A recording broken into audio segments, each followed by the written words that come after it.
Bendito Rey, Señor Padre Todopoderoso, gracias te damos, oh Dios.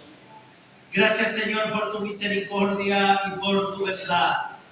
Gracias, Señor, por tu fidelidad y por tu amor, por tu gozo, por tu paz, por tu misericordia infinita y la grandeza de tu santo nombre, oh Jesús. Te rogamos, Señor, que seas tú en esta mañana, aunque seamos pocos, Señor. Tú conoces los corazones de cada uno. Los que estamos aquí ha sido por tu gracia y por tu benevolencia, Señor, que tú nos has traído. Haz provechoso, Señor, este tiempo.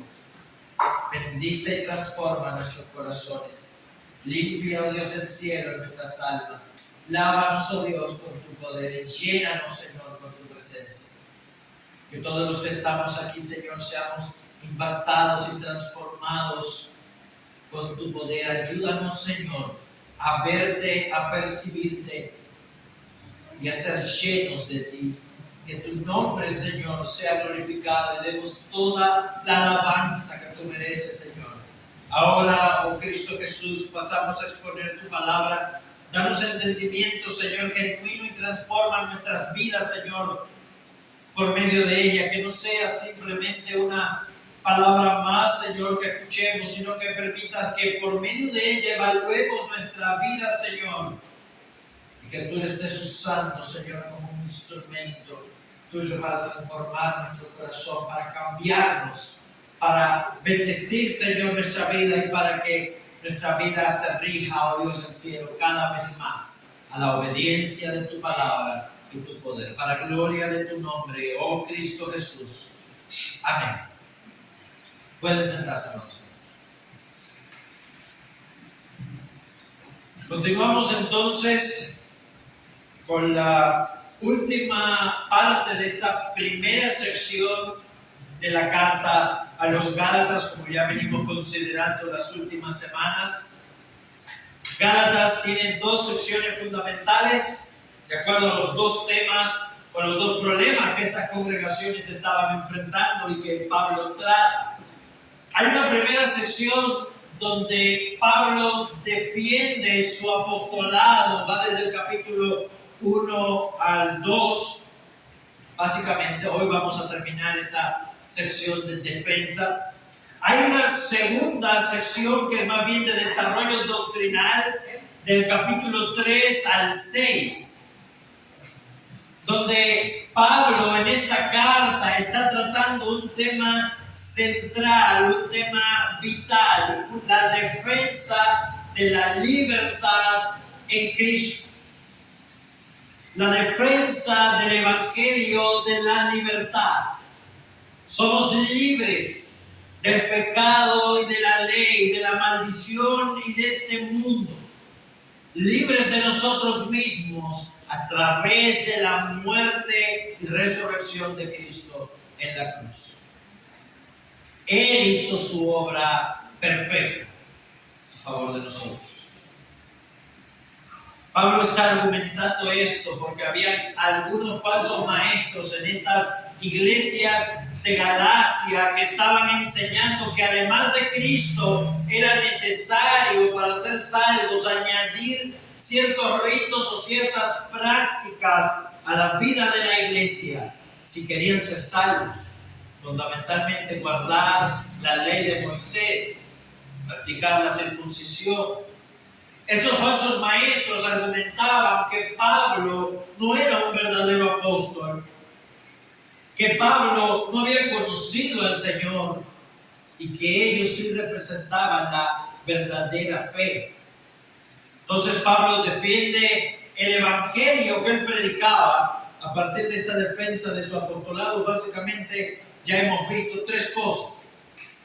En primer lugar, que no hay otro evangelio. Pablo, no es que estos predican un evangelio y yo predico otro. No hay otro evangelio. Si alguien les predica un evangelio distinto, es maldito de Dios.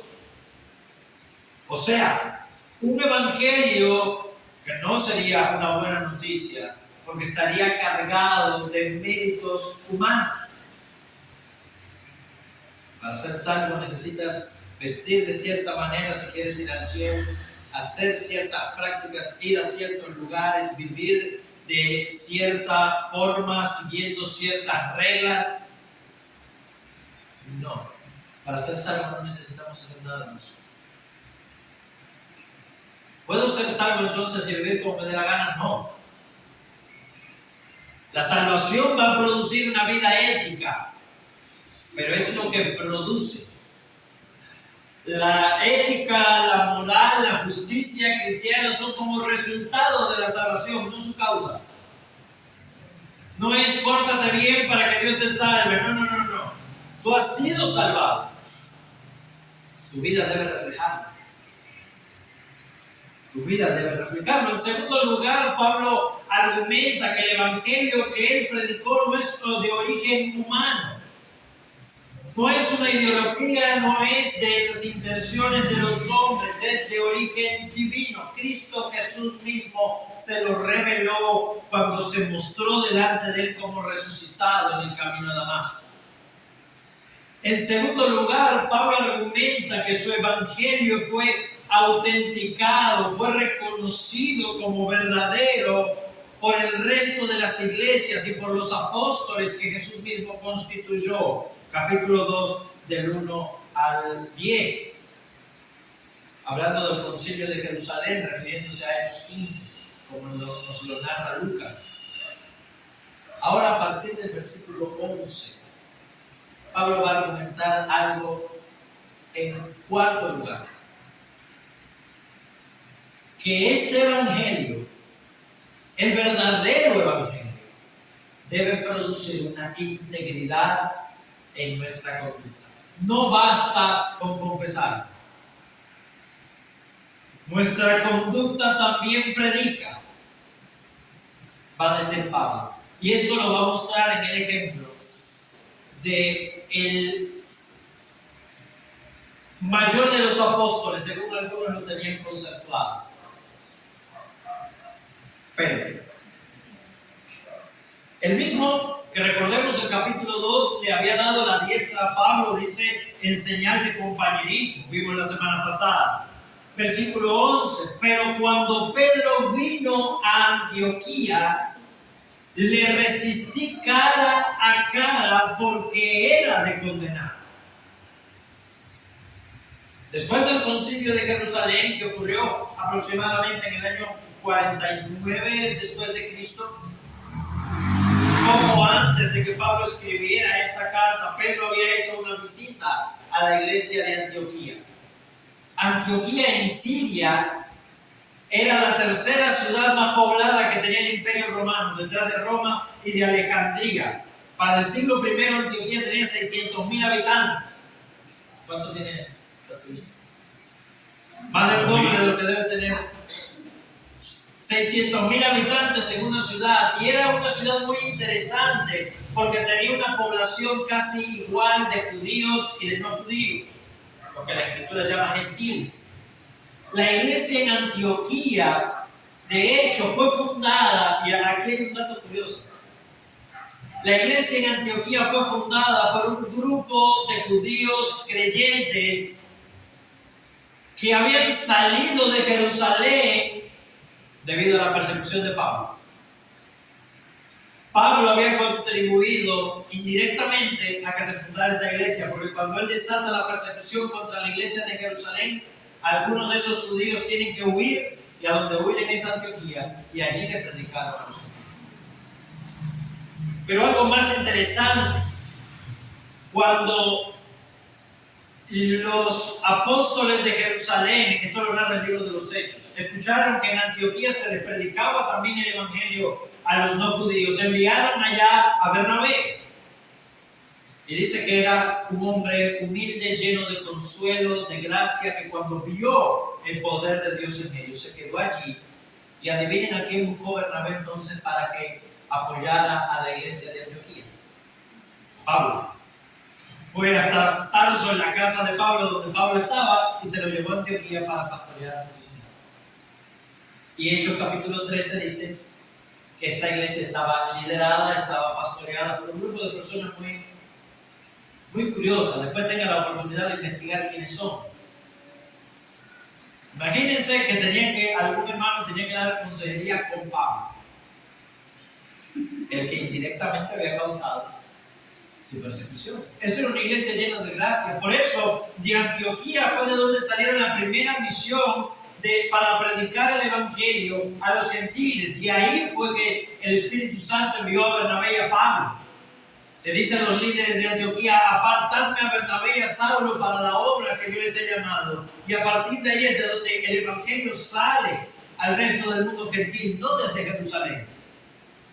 Esta era una iglesia y una comunidad cristiana muy importante. Y por eso Pedro había ido a visitar. Ahora dice Pablo que en esa visita que Pedro le había hecho poco después del concilio de Jerusalén, Pablo se vio en la obligación de resistirle cara a cara al gran apóstol Pedro, al que supuestamente era el jefe de Pablo, el sustituto de Cristo, ¿no? La cabeza de la iglesia.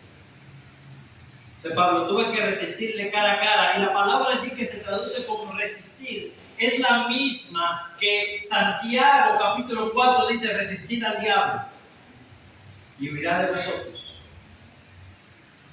Porque era digno de condenar. Pedro había caído en condenación en ese momento, en una situación que era digna de condenar.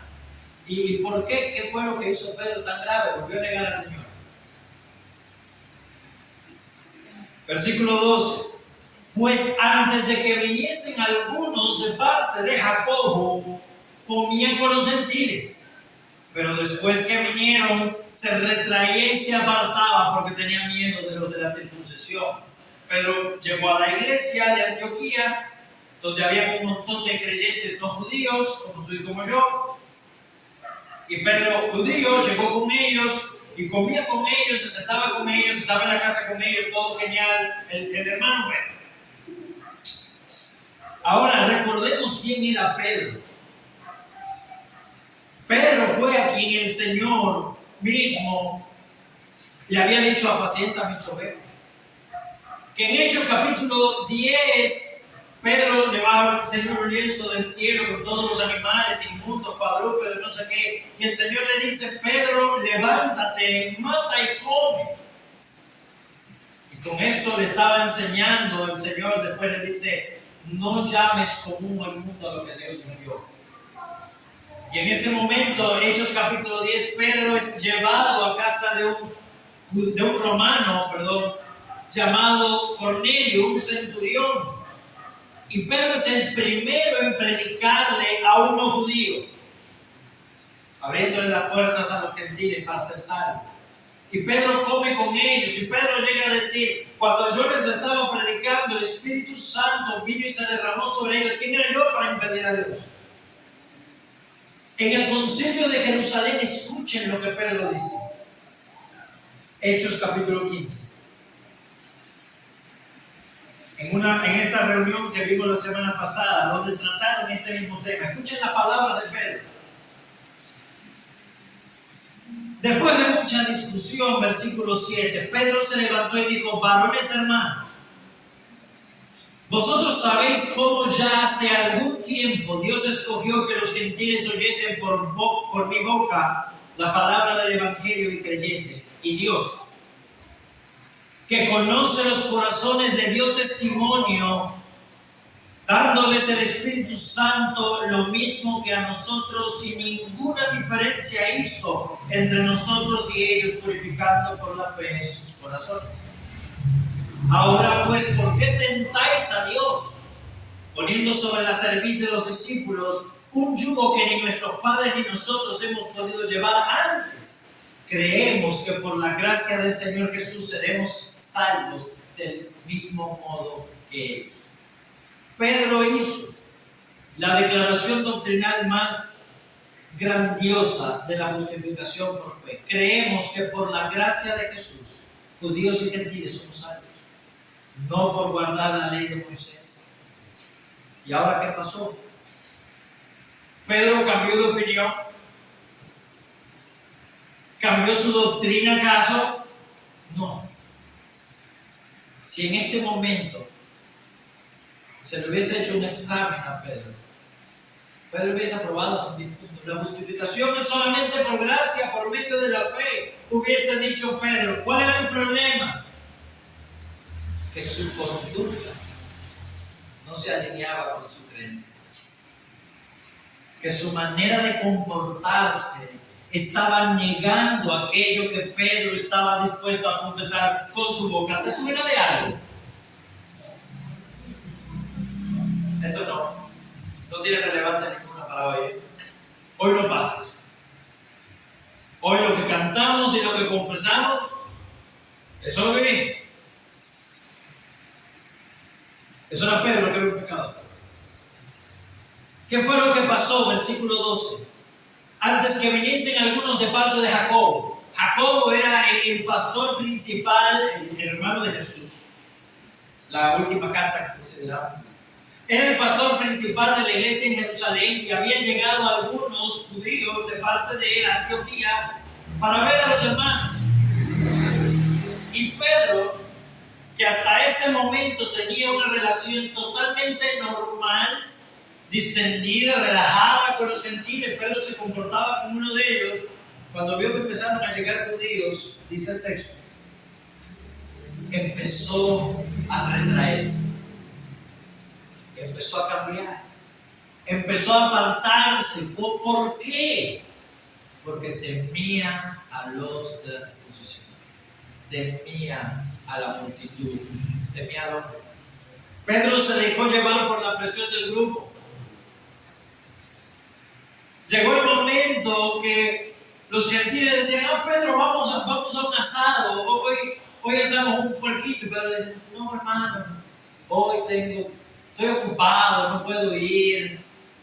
Y los judíos dicen, Pedro, ¿tú conoces a él? ¿Yo? No sé ni quién son. Empezó a apartarse, ya no se sentaba con los gentiles al frente de la iglesia, se ponía un contadito. Porque temía la presión del grupo, la presencia de esos otros judíos. Si esos judíos se iban, Pedro volvía a ser el mismo. Pero la presencia de esa persona provocó un cambio en la conducta, en la manera de comportarse de Pedro. Porque Pedro era el apóstol. Tenía una reputación que guardar entre los judíos. No podían ver que se estaba comportando como un gentil. Y en su simulación, Pablo no duda en llamarlo simulación, hipocresía. En su simulación participaban también los otros judíos que vivían en Antioquía.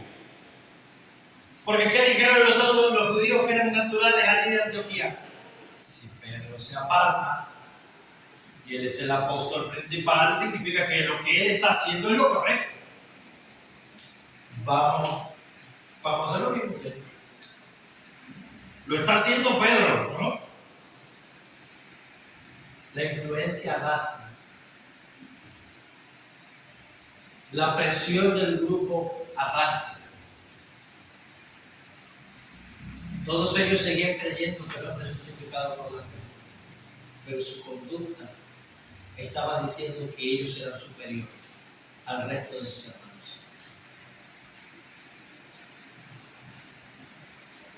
Y en su simulación participaron los otros judíos de tal manera, oigan hasta qué punto llegó el problema, de tal manera que aún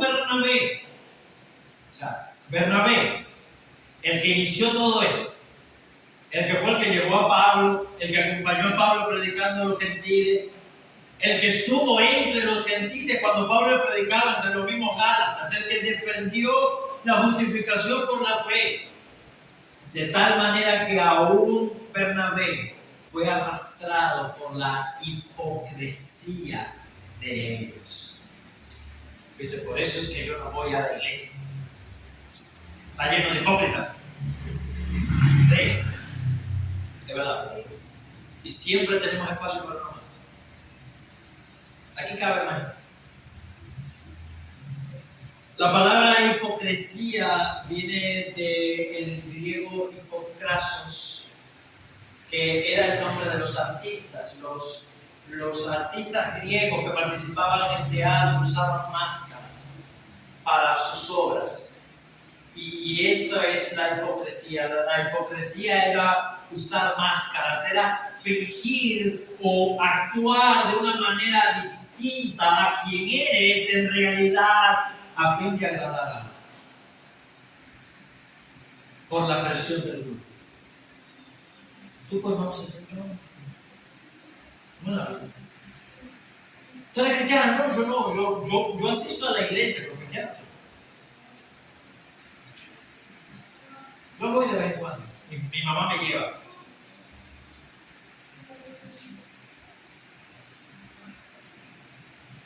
Pero, versículo 14. Cuando vi que no andaban, la iglesia de Antioquía terminó dividida en dos: los gentiles en los bancos de la derecha y los judíos con Pedro, Bernabé y todos los demás en los bancos de la izquierda, y Pablo en el medio. Había un problema enorme. Había un problema de división que no nació de la doctrina, que no nació de un problema doctrinal, nació de la conducta. Nuestra conducta predica, amados hermanos. Predica más que nuestra boca. Nuestra conducta dice a nuestros amigos, a nuestros familiares, a nuestros hijos, a las personas incrédulas con las que convivimos, cuánto creemos en verdad aquello que decimos creer con la boca. Nuestra conducta lo dice. No simplemente con el estilo de Pedro. Si yo soy una persona que se vive desesperando por todo, la otra persona que es incrédula no me va a creer cuando yo le diga, pero Dios tiene el control. Ven acá, si Dios tiene el control, ¿por qué te estás desesperado por él? Hay una incongruencia entre cómo vives y lo que crees. Y esto lo dice Pablo, verso 14. Cuando vi que no andaban rectamente según la verdad del Evangelio. Dice Pablo, ellos no se estaban comportando de acuerdo a la verdad del Evangelio. Hay una verdad, amados hermanos, que es una verdad absoluta. El Evangelio no es simplemente el creer que Cristo Jesús murió por los... El Evangelio impacta nuestra vida. El Evangelio tiene que impactar, tiene que transformar, tiene que reconfigurar nuestra manera de ver el mundo. Nuestra manera de comportarnos, nuestra manera de dirigirnos. Pedro y el resto de los judíos que se habían apartado de los gentiles y estaban actuando con hipocresía, no se comportaban de acuerdo a la verdad del Evangelio. ¿Qué significa eso? Que la verdad es la verdad, aunque nadie la viva, y el error y la mentira son error y son mentira, aunque todo el mundo lo crea, aunque lo practique el mismo apóstol Pedro. Las prácticas no definen la verdad. La verdad es la verdad. Cuando yo vi que no andaban de acuerdo a la verdad del Evangelio, dije a Pedro delante de todos. Imagínense ese día. Pedro por acá y Pablo le dice, Pedro, ven acá. Y delante de toda la iglesia se lo dijo delante de todo el mundo. Dije a Pedro delante de todos, si tú, siendo un judío, vives como los gentiles. Pedro, ¿tú te acuerdas que antes de que esta gente llegara, tú vivías de una manera? Y tú estabas comiendo con esta gente, ¿a ti se te olvidó?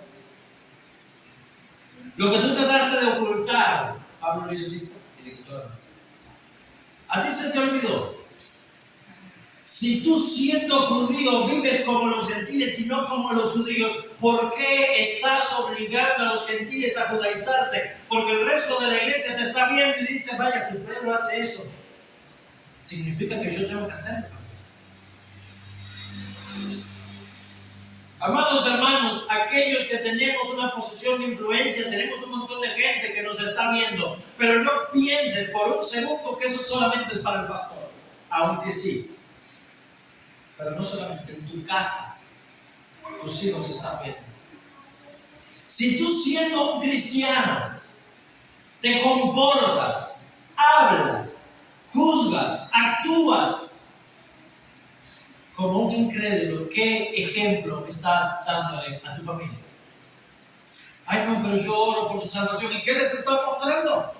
Ellos te van a imitar.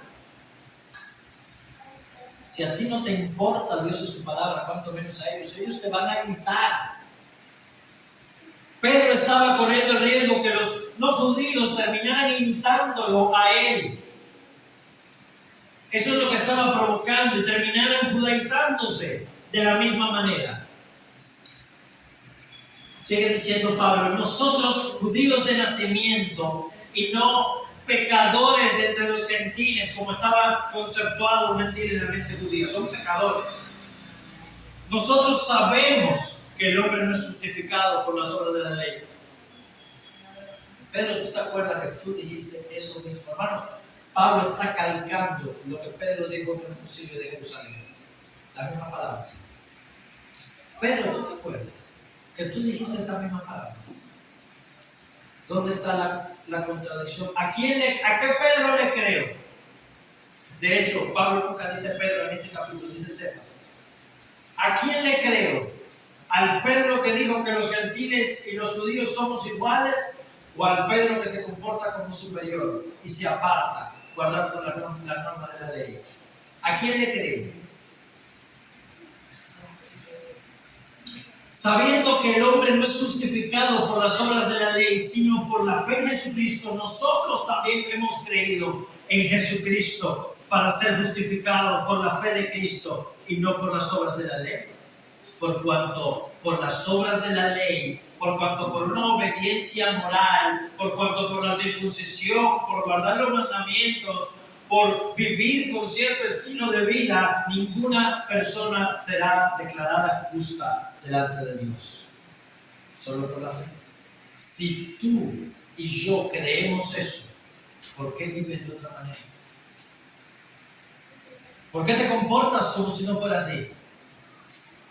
Si buscando ser justificados solamente en Cristo, porque solo Cristo guardó perfectamente las obras de la ley, si buscando ser justificado en Cristo, entonces nosotros ahora venimos a ser hallados como los gentiles, o sea, pecadores. El resto de los judíos nos va a considerar a nosotros pecadores como los gentiles. Cristo por eso viene a ser ministro del pecado.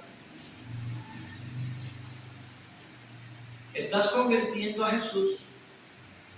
Oigan, hasta dónde la conducta está impactando. Pedro, con tu conducta, tú estás diciendo que Jesús es ministro del pecado y que Jesús le sirve al pecado. Porque Cristo Jesús dijo que nadie se salva por las obras de la ley, sino por creer en Él. Si tú me estás diciendo que solamente el salvo, el puro, el superior es aquel que salva las obras, es aquel que vive y guarda las obras de la ley, estás convirtiendo a Cristo en un falso maestro. ¿Vieron? Que no es simplemente hay un descuido. Amados hermanos, la conducta es importante. Nuestra manera de vivir es determinante. Porque nuestra conducta testifica aquello que creemos. Eso lo dijo Santiago en su carta, ¿se acuerdan? Si lo vives, lo crees. Es por eso Cristo, ministro del pecado, dice Pablo, en ninguna manera. Tu estilo de vida te está llevando a una conclusión peligrosa, Pedro. Y tú no te estás dando cuenta. Amados hermanos, nuestra conducta nos arrastra a conclusiones peligrosas, doctrinalmente hablando. Porque si las cosas que destruí, esa barrera que separaba a los judíos y gentiles, la ley de los mandamientos y las ordenanzas, como Pablo dice a los Efesios, si las cosas que destruí Si esas mismas cosas que tú destruiste, Pedro, cuando le predicaste a Cornelio, cuando hablaste en Jerusalén tan bonito, las mismas yo vuelvo a edificar. Ahora yo me vuelvo a comportar de otra manera. Yo me vuelvo pecador. Yo me vuelvo un transgresor. Porque yo a la ley soy muerto para la ley a fin de vivir para Cristo. En otras palabras, la ley, Pedro, lo único que sirve para enseñarme mi condición. La ley para lo único que funciona es para mostrarme mi condenación. No es un medio para ser salvo. La ley sirve, por supuesto que sirve, para enseñarme lo perdido, lo alejado, lo incapaz que soy de acercarme a Dios por mí mismo. La grandeza de la santidad de Dios, la perfección de su justicia. La ley revela mi pecado, pero no me muestra el camino para remediarlo. La ley me dice que estoy mal, me parte las piernas, pero no me daba la vida de sangre. La ley demuestra mi condición. No se hizo para ser salvo. Yo a la ley soy muerto para la ley, a fin de yo poder vivir para Dios. Y aquí llega la conclusión más hermosa. Este es el contexto. No sabemos mucho el verso 20, pero no sabemos lo que viene detrás. Es por eso que entonces Pablo concluye: si la ley es un instrumento de muerte, y no me permite a mí ser salvo, sino que muestra mi condición perdida. Pero con Cristo estoy juntamente crucificado. Yo con Cristo estoy muerto. De la misma manera que Él murió en la cruz, así yo morí, y tú también. Pero miren lo personal que lo está haciendo Pablo. Amados hermanos, esto es una verdad que se nos ha olvidado. Cristo Jesús no murió por una masa anónima de personas. Cristo Jesús murió por individuos. Cristo Jesús murió por individuos particulares. Con Cristo estoy, nótese el personal, juntamente crucificado, de modo que ya no soy yo el que vive, dice Pedro. Pedro, no lo confieses solamente, vívelo. Si tú lo crees. Si crees que has sido crucificado con Cristo, no vivas tú más. Ya no vivo yo, sino que es Cristo el que vive en mí. Es Él el que ha sido manifestado con su poder en mí. El yo murió en la cruz. Y este no es el yo pecador. No solamente. Este no es el yo que tenía el fruto de la carne solamente. No. Este era el yo que quería ser famoso. Este era el yo que quería ser importante. El yo que quería ser exitoso. El yo que quería vivir para sí mismo en vez de para Dios. Ese era el yo. El yo que murió. Pablo era un pecador. No a los ojos de ninguna persona. Dice Pablo, el yo que murió fue el perseguidor que vivió para su propia gloria. Ya no vivo yo, sino que ahora Cristo vive en mí. Y lo que ahora vivo en la carne, lo que todavía estoy viviendo en este mundo, lo estoy viviendo en la fe del Hijo de Dios, el cual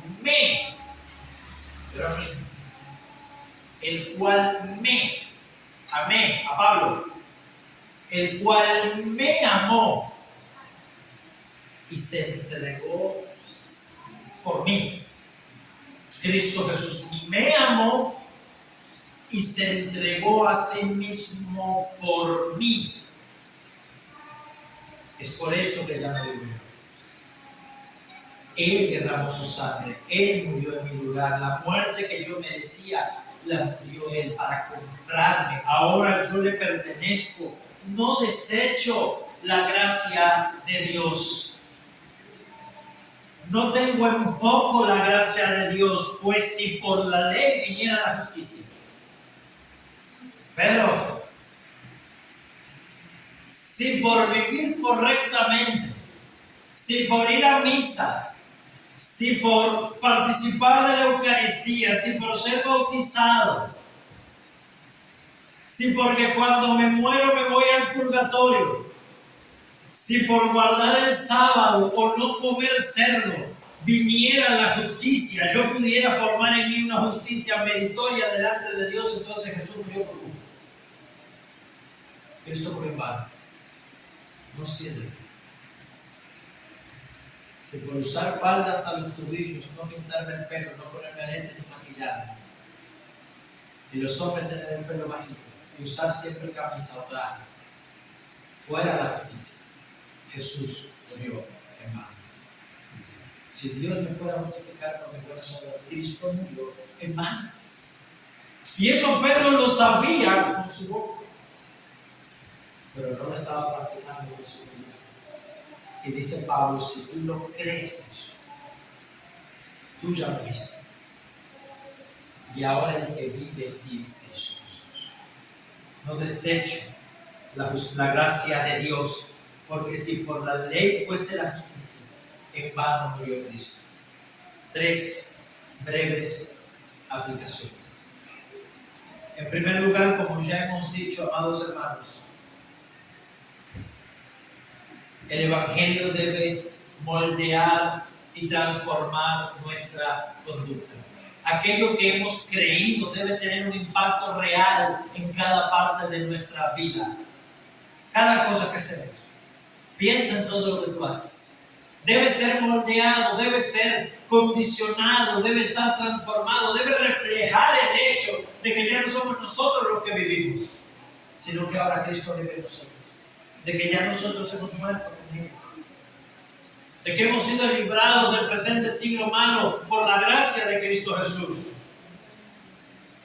En segundo lugar, otra explicación que podemos sacar de este texto. Las multitudes y la presión del grupo, el temor al hombre, influyen de una manera peligrosa en la vida del creyente. Por eso las malas conversaciones corrompen las buenas costumbres. Cuidado con quienes nos relacionamos. Cuidado con cómo el grupo transforma nuestra manera de conducirnos en el mundo, nuestra manera de hablar, nuestras opiniones.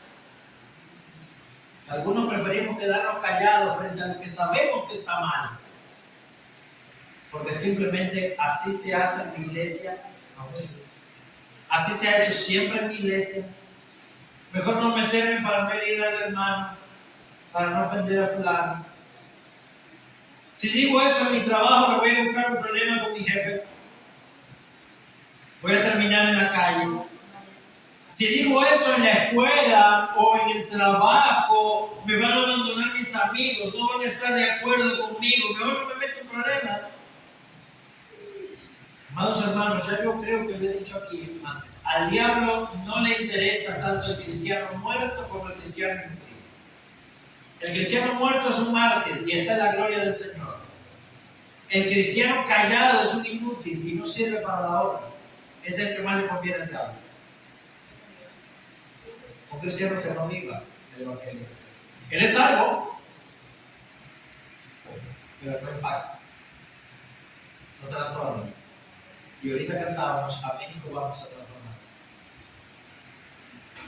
Heme aquí, mi Señor, cuánto esa palabra impacta en tu vida. En verdad está bien eso. En tercer lugar y último, la disciplina. Amados hermanos, la disciplina en la iglesia es un tema que no se toca, no se practica, y si se practica mal.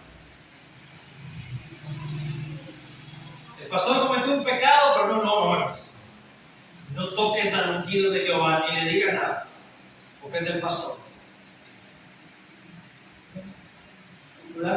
A mayor responsabilidad, a mayor posición, mayor responsabilidad. Le dijo el tío Ben a Spider-Man. A mayor posición, mayor responsabilidad. Si una persona de mayor posición, ese era Pedro. Pedro no era cualquiera. Se pasó 3 años con Jesús. Era el líder de los apóstoles. Y Pablo le dijo, tú eres un hipócrita. Y se lo digo delante, no fue que, no, Pablo, que te falta amor, llámalo en privado, mira, Pedro, lo que estás haciendo, te recomiendo que no lo vuelvas a hacer, porque no es bueno, mira. No. El impacto, la mala conducta de Pedro había impactado a tantas personas ya. Se había hecho tan público que una reprensión privada no bastaba, no era suficiente. Pedro debía ser reprendido delante de todo el mundo para que el resto también viera. La reprimenda a Pedro, Pablo se le estaba dando a Bernabé y a los otros judíos. Lo que Pedro reprendió, porque era la cosa. Nadie está exento o excluido de la disciplina en la iglesia. Nadie está libre de que se le llame la atención con amor, no para destruirlo, para restaurarlo. ¿Y cómo sabemos? De hecho, nos lo van a agradecer después si son hijos de Dios. Porque estamos procurando su bien, estamos procurando guardar el nombre de Dios y la santidad de la iglesia. ¿Y cómo sabemos que la relación entre Pedro y Pablo después de este choque de trenes se restauró? Y porque Pedro en su segunda carta dice, como también nuestro amado hermano Pablo ha escrito en casi todas sus epístolas hablando de esto, entre las cuales cosas dice Pedro, hay algunas difíciles de entender. Pedro estaba dando gracias a Dios por la sabiduría que Pablo tenía. Dice, yo me cuesta entender algunas cosas de Pablo. Y le dice nuestro amado hermano Pablo. Pablo no dijo, mira, no me gusta lo que dice Pedro, pero mejor no le digo nada. No, porque eso después se va a crear un problema que no se va a resolver y a la larga va a terminar peor. Tuvo la confianza para hablar, la voluntad y la fidelidad del Señor para hablar, para reprender. Y Pedro supo valorar la reprensión y después terminaron en una comunión hermosa, restaurando su relación plenamente. Amados hermanos, Dios nos ayude a ser fieles a su evangelio y a reflejar el evangelio en su vida. Vamos a orar. Padre eterno, Señor Dios Todopoderoso, bendícenos, Señor, con tu gracia y con tu poder. Guárdanos, Señor, conforme a tu misericordia, para gloria de tu nombre.